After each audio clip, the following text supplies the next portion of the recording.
Então eu botei aí, ó, primeiro faz o chamamento aí, né? Excelentíssimo senhor doutor juiz de direito, número da vara, cível da comarca regional ou da capital, né? Lá aí bota a comarca, né? Às vezes é a cidade, às vezes é o bairro, né? E excelentíssima senhora, doutora juíza de direito, o número do processo, que é o número, a numeração desse processo, né? Então, copia e cola aqui. O nome do autor, nome do réu, o assistente técnico, se tiver, você põe aqui também, ó, assistente técnico. Então, se tiver assistente técnico, você põe lá o nome dele também. Então, ó, o cabeçalho, né? Esse número de processo aqui é muito importante, porque vai que esse documento ele se perde, sei lá. Isso acontecia muito com o processo físico, né? Então, às vezes, você ia lá no PROGÉ, que é o protocolo geral, com papel em mão,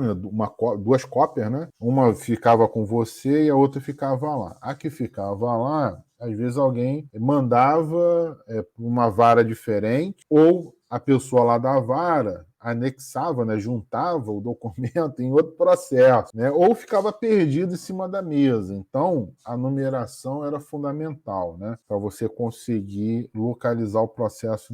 Processo eletrônico é eletrônico. Então, você já posta lá, né, já faz a juntada eletrônica e já entra imediatamente no processo, tá? E aí não tem erro, a não ser que você anexe o documento errado, aí não tem jeito. Mas se tiver um número, alguém vai olhar lá, esse número aqui é de outro processo, o perito aqui deve ter anexado errado. Aí vai saber por causa da numeração que está lá. Bem, aí o seu nome aqui, numa frasezinha aqui, na introdução, né? Seu nome, fulano de tal, deixa eu ver quem está aí, Aramis Souza, perito nomeado compromissado nos autos do processo acima. Tendo concluído o que lhe foi determinado, venha Vossa Excelência apresentar o resultado do seu laudo pericial.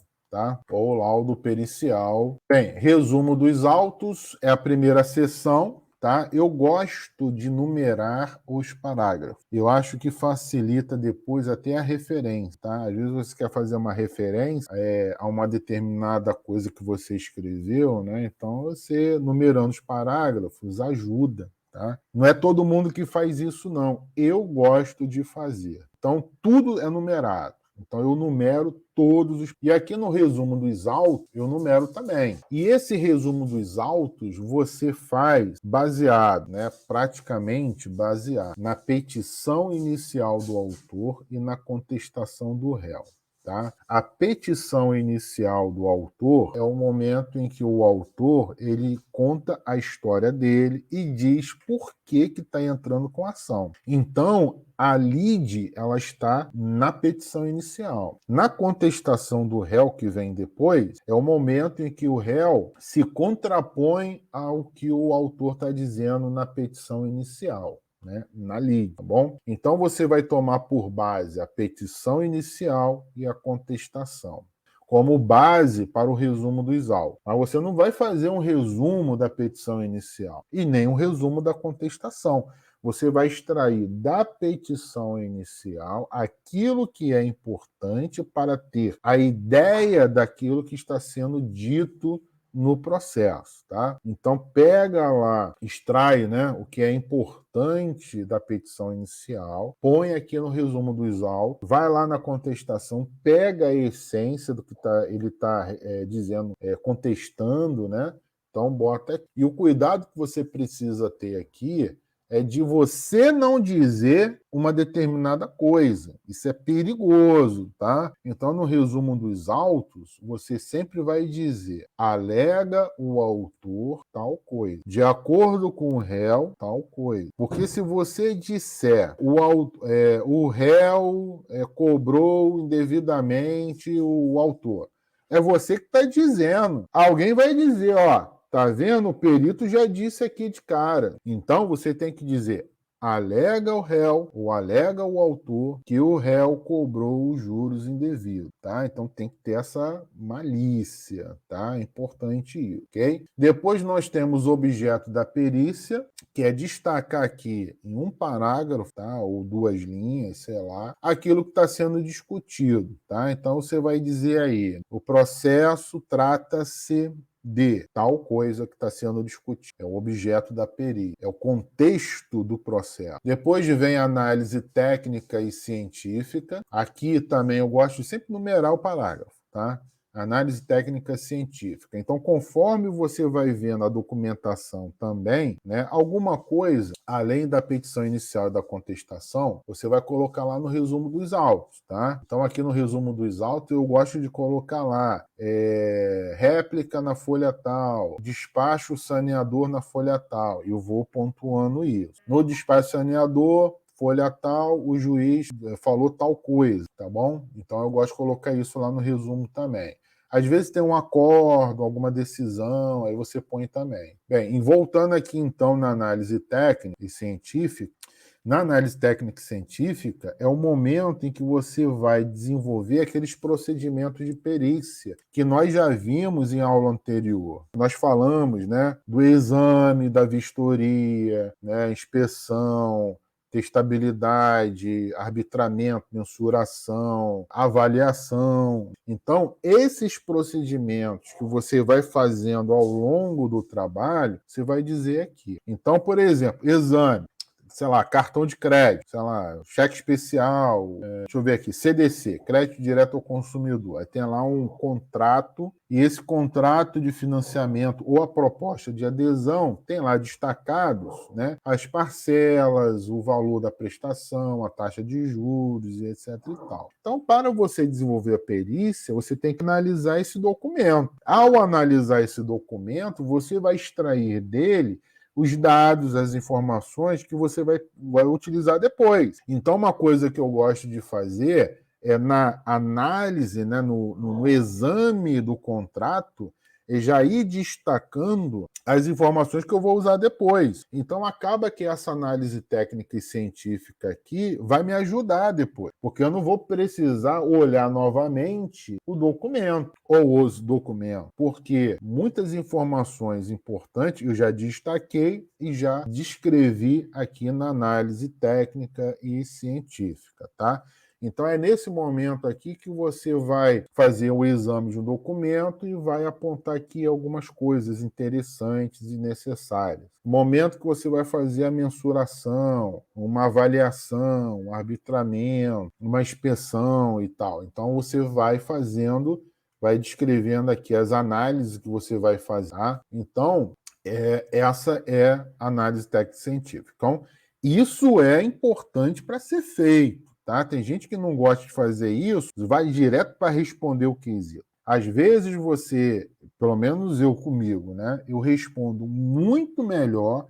Aliás, eu faço mais rapidamente o laudo porque eu perdi um pouquinho só de tempo fazendo um bom resumo dos autos, depois uma boa análise técnica. No momento que eu vou responder os quesitos e fazer a conclusão, né, e resolver aqueles pontos controversos, né, que o juiz colocou lá na decisão saneadora, quando eu chego nesse momento, eu já tenho tudo esclarecido na minha cabeça. O negócio ali está muito claro na minha cabeça, entendeu? Então, essa análise técnico-científica, além de te ajudar depois na resposta dos quesitos, ela vai dar sustentabilidade para o seu laudo, ela vai fortalecer o seu laudo. E é importante que você fortaleça o seu laudo, porque você vai apanhar menos. Ossos do ofício do perito é receber pancada do advogado. Tá? Isso vai acontecer contigo também. Quando o advogado é mal educado e o teu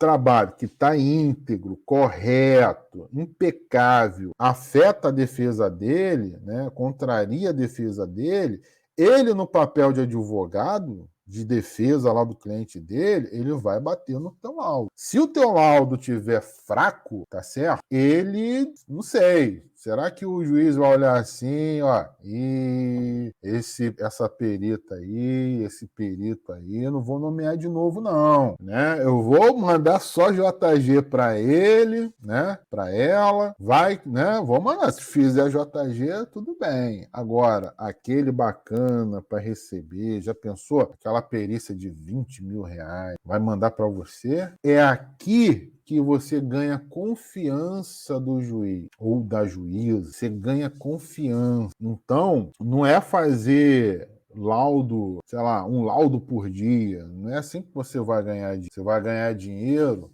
ganhando confiança do juiz. Porque, ó, aquele laudo bom para ganhar dinheiro, que às vezes demanda ali uma técnica melhor e tal, né, uma confiança, aí ele vai nomear você, tá? E você vai ser sempre nomeado. Tá bom? Então é importante fundamentar muito bem o seu laudo. E depois tem a metodologia, tá? A metodologia aqui vai depender do laudo, do tipo de assunto, né? O objeto que você está desenvolvendo aí. Então, você vai dizer lá qual é a metodologia. Bem, beleza. Depois a resposta aos quesitos, né? Eu gosto de colocar, né? Começar com os quesitos do juiz. Na minha vida inteira, só uma vez um juiz quesitou, que aliás foi a primeira perícia que eu fiz, tá? Depois nunca vi ninguém quesitando nada, tá? O juiz lá já tá cheio de coisa para fazer, não vai ficar arrumando quesito. Então, no máximo, ele bota lá os pontos controvertidos, né, na decisão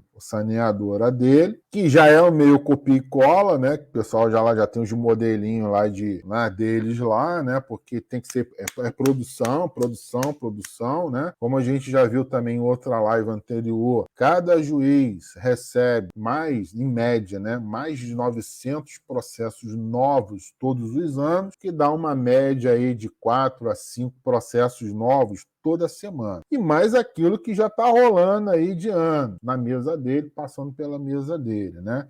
E o processo, ele passa mais de uma vez na mesa do juiz, certo? Então, o pessoal lá tem que arrumar um jeito de dar produtividade, né, nos processos. Então, eles vão ter os modelinhos também, muito provavelmente. Assim como eu tenho os meus modelos. Eu tenho os meus modelos de petição, os meus modelos de laudo, tá? Que vai facilitar a minha vida, certo? Um dia a gente vai falar tudo isso aí em algum curso aí que a gente vai dar aí depois, né? Vamos ver aí mais para frente. Aí eu tô pensando aí fazer umas coisas boas aí e vocês vão ficar sabendo. Vou abrir a minha caixa preta aqui. Bem, aí eu gosto de colocar os quesitos. Se o juiz não quesitou, aí eu boto lá. Não houve quesito, mas eu deixo essa seção, tá? Já vendo o modelo, não tem quesito. Aí eu só escrevo aí, apago essa parte aqui de cima e no lugar eu boto, não houve quesitação.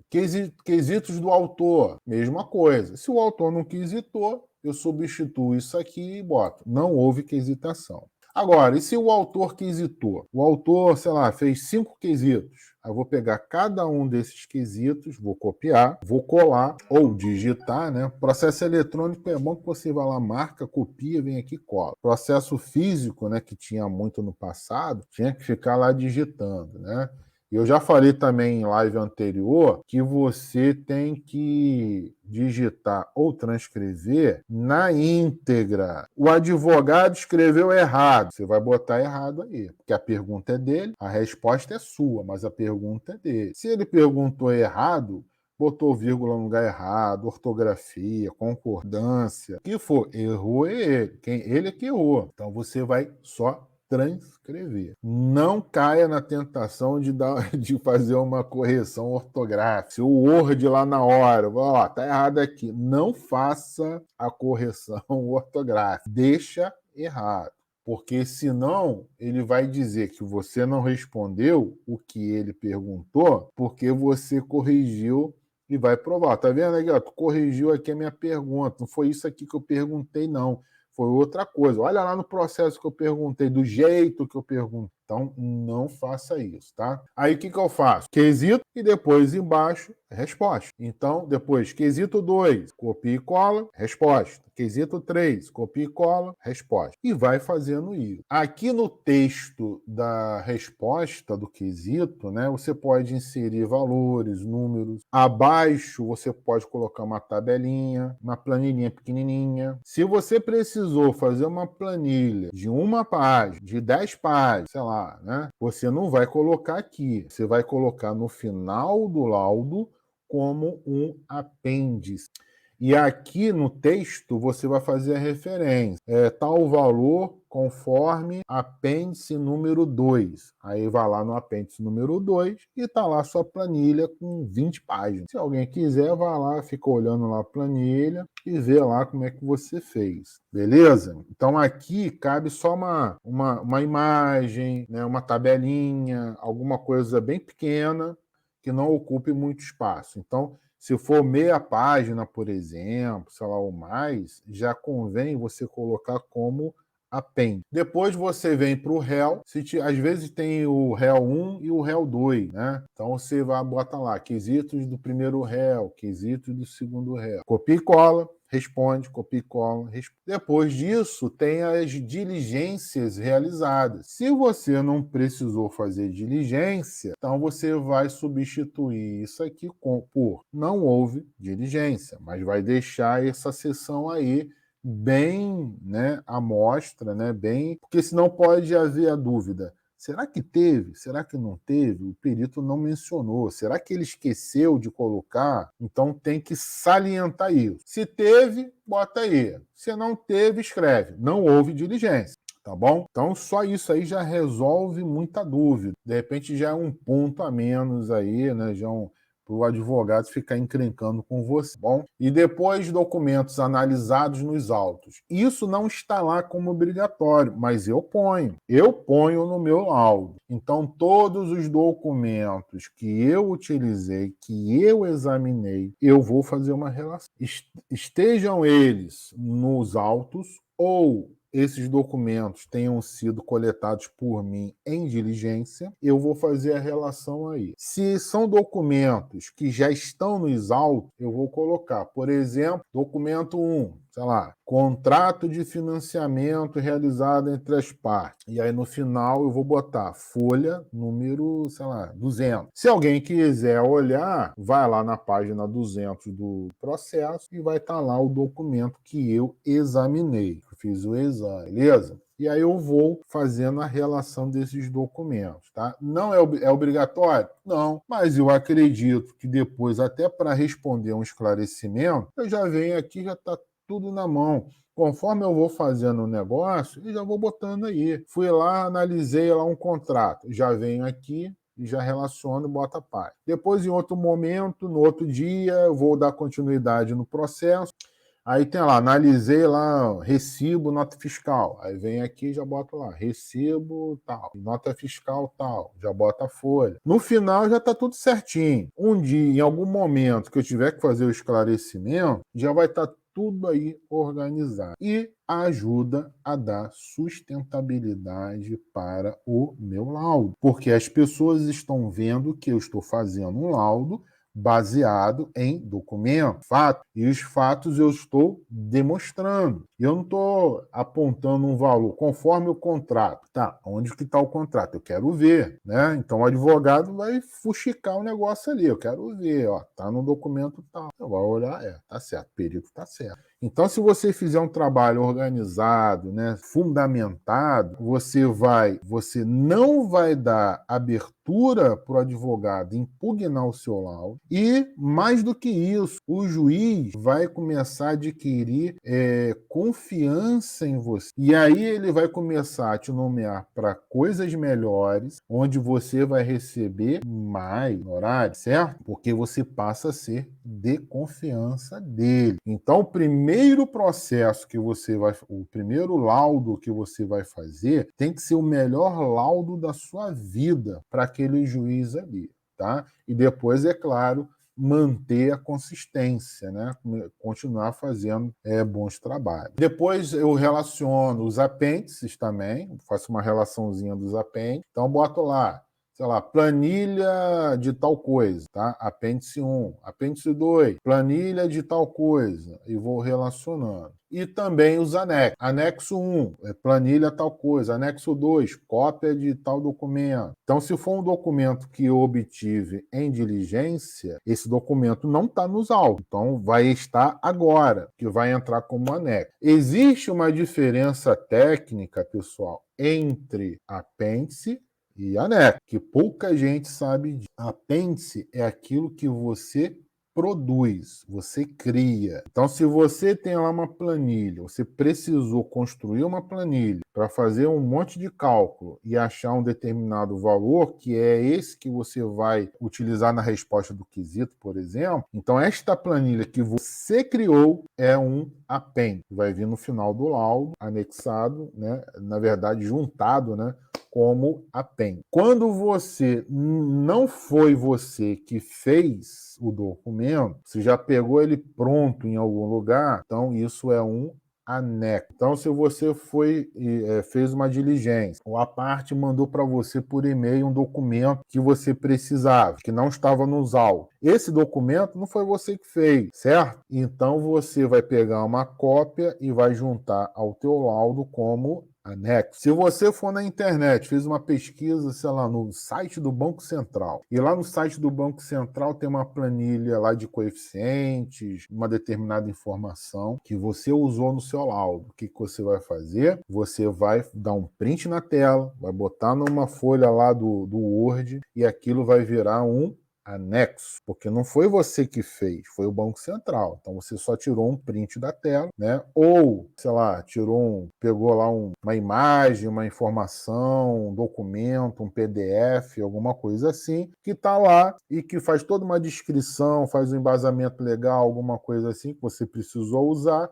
aí você junta como anexo, tá bom? Então a diferença de apêndice e anexo, a diferença técnica, né?